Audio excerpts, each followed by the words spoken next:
মুখ্যমন্ত্রী প্রধানমন্ত্রী আগে চাষ করবে, তারপর ওই জায়গায় বসবে যে ফসল কিভাবে তৈরি করতে, ফসল কিভাবে খরচা হয়। বৃহস্পতিবার দিন ভোর দফায় দফায় বৃষ্টি ও শিলাবৃষ্টির জেরে মাথায় হাত তারকেশ্বরের আলু চাষিদের। জমি থেকে আলু তোলার মুখে শিলাবৃষ্টিতে বিঘার পর বিঘা আলু ক্ষতিগ্রস্ত হয়েছে বলেই দাবি স্থানীয় আলু চাষিদের। মূলত ফসল তোলার মুখে প্রাকৃতিক বিপর্যয়ে প্রবল ক্ষয়ক্ষতির আশঙ্কায় ভুগছেন তারা।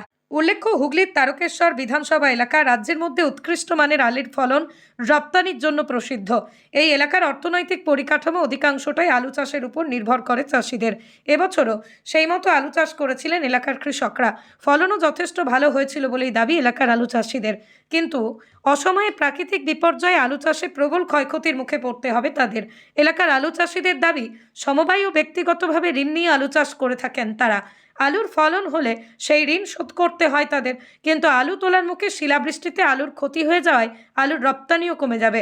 তাই কিভাবে যে ঋণ পরিশোধ করবেন তা নিয়েও রীতিমতো উদ্বিগ্ন তারকেশ্বর বিধানসভার আলু চাষিরা।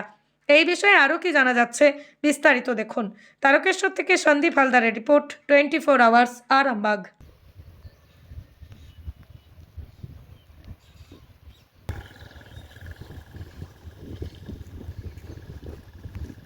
আমার হিসেবে বলবো, আলু বেশি ফলন হয়ে গেলে জিরো দাম, যদি কম ফলন হয়ে যায় মুখ্যমন্ত্রী বর্ডার আটকে দিচ্ছে, মেদিনীপুরে যেতে দিচ্ছে না কো। আমার উচিত সংবিধান এক্ষুনি সংশোধন হোক।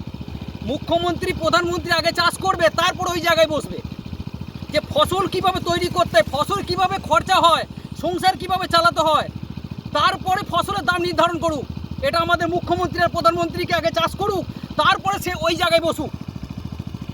যেখানে দেখতে পাচ্ছি যে জল যেখানে সেচ করতে হয়, আর এমএসপি কে মান্যতা দেওয়া হোক ইমিডিয়েটলি।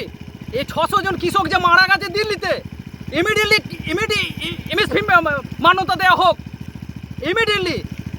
স্বামীনাথ যেটা রিপোর্ট, যে ফসল 1 টাকা যদি তৈরি করতে হয় তার 1.5 গুণা দিয়ে তারপরে সেটা বাঁধা হোক। 600 টাকা ফসলের দাম বাঁধা হলো, 600 টাকা নিচে নেমে গেলে সরকার কিনে নেবে ওইখান থেকেই, সে জলে ফেলে দেবে, সমুদ্রে ফেলে যাবে, কেউ দেখতে যাবে না গো। সে এবার কিনে নিক। আর যদি তার উপরে যায় চাষি খুশি হবে, তার উপরে চাষি যখনই খুশি হবে তখন তো এখানে দাম বেড়ে যাবে, তখনই দিদিকে বর্ডার আটকে দেবে। আগে দিদিকে নিজেকে চাষ করতে হবে 2 বিঘা জমি, তারপরে দিদি ফসলের দাম নির্ধারণ করুক। আর প্রধানমন্ত্রীকেও অনুরোধ করছি, আগে স্বামীনাথ রিপোর্টটাকে যেন ইমিডিয়েটলি মেনে নেওয়া হোক, তারপরে ফসলের ওই কৃষি বিমা, ফসল বিমা, ওগুলো মামার বাড়ির, ওগুলো কিচ্ছু প্রয়োজন নেই।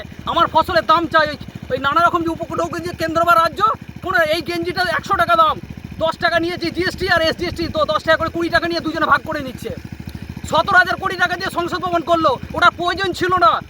ওইটা জেলা ভিত্তিক, এই রাজ্য ভিত্তিক যদি কৃষককে দেওয়া হতো বা স্বাস্থ্য খাতে দেওয়া হতো, ওটা উপকার হতো। ওটার প্রয়োজন ছিল না, নবান্নর প্রয়োজন ছিল না, রাইটার্স ছিল, নবান্নর প্রয়োজন ছিল না গো। এই যে আলুর ক্ষয়ক্ষতি, এই মুহূর্তে কি বলবেন? কি বলবো, ক্ষয়ক্ষতি বেশি হয়ে গেলে ফসল জিরো দাম হয়ে গেল, কম হয়ে গেলে বর্ডার আটকে দেবে। আবার কি হবে? চাষি সেই উপরালার উপর নির্ভর করে বেঁচে থাকে, চাষির কোনো কিছু নেই গো। আপনি কতটা জমির মতন চাষ করেছেন? আমার জমি 4.5 বিঘে জমি আছে, আমি বিঘে 2.5 চাষ করেছি। সবটাই এখন জলে? হ্যাঁ, 72 বার না কতবার 65 বার সংশোধন কারেকশন হলো।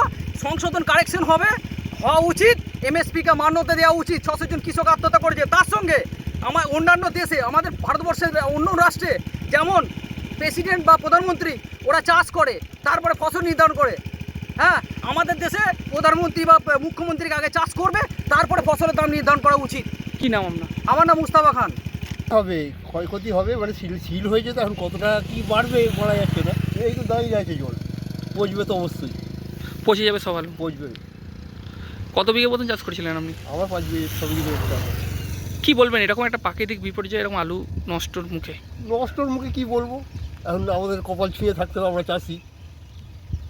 সরকারকে কোনো দাবি রাখবেন যে কোনো পাশে দাঁড়াবে? আমার সব ভাগে জমি, ভাগে চাষ করি আমি, আমার নিজস্ব জমি নয়, ধার দেনা করে ধার করেছেন? দেনা করে আমি করি লোন টোন নিয়ে আপনি? না, লোন না, আমি সব ব্যাপারীদের সঙ্গে ধার নিয়ে করেছি। তাহলে তো এটা ক্ষতি হলো, কি ক্ষতি বলবেন? হলো, এবার কি বলবো আর। কিভাবে শোধ করবেন? এইভাবে আমাদের যেরকম এই যে দুর্দশা, তো আমাদের ওই চাষ করে এরকম দুর্দশাই হচ্ছে। এর আগে তো ধানের ক্ষতি হয়েছিল, সে ওই গেছে, যা জমি মালিকরা যাই হোক 50,000 টাকা পাচ্ছে বছরে, আমার কিছুই পাইনি। তাহলে আপনারা তো এত টাকা লোন করেছেন, মার্কেটে সুদ আছে, তো গাছে দিতে হবে, আমাদের শোধ করতে হবে, এই পয়সানি করতে হবে, এইভাবেই হয় আমাদের। সন্তানের পরে মন বসছে না, প্রচুর পরিশ্রম করেও আপনি আশানুরূপ পারিশ্রমিক পাচ্ছেন না, যার ফলে আর্থিক সংকট আপনার জীবনে দুঃখ এবং চাপের ছায়া ফেলেছে। দেনার ভারে জর্জরিত স্বামী স্ত্রীর মধ্যে প্রতিনিয়ত ভুল বোঝাবুঝি বেড়েই চলেছে। নতুন বাড়ি কিনেছেন, কিন্তু সেই স্বপ্নের বাড়িটা যেন আরও দুর্ভোগ নিয়ে এসছে আপনার জীবনে। আপনি ভাবছেন সস্তায় পাওয়া বাড়িটা নেওয়াটাই কি সঠিক সিদ্ধান্ত ছিল? এমনই সব দ্বিধাদ্বন্দ্ব এবং জীবনের কঠিন মুহূর্তে আপনাকে সঠিক পথে পরিচালিত করবেন আন্তর্জাতিক খ্যাতিসম্পন্ন স্বর্ণপদক ও স্বর্ণ মুকুটপ্রাপ্ত ডক্টর অজয় শাস্ত্রী। তিনি শুধু আপনাকে পথই দেখাবেন না, আপনার জীবনে সত্যিকারের সুখ, শান্তি, ঐশ্বর্য, অর্থ যেন সঠিক সময় আপনার কাছে পৌঁছে দেয় সেই দায়িত্বও নেবেন। তাঁর অভিজ্ঞতা এবং জ্ঞানের আলোতে আপনার জীবন হয়ে উঠতে পারে নিরুদ্বেগ ও সমৃদ্ধির পথে ধাবমান। তাই আর দেরি নয়, স্ক্রিনে দেওয়া নাম্বারে এখনই ফোন করে ডক্টর অজয় শাস্ত্রীর সাথে যোগাযোগ করুন। কে জানেন, হয়তো একটিমাত্র ফোনই আপনার জীবনকে বদলে দিতে পারে।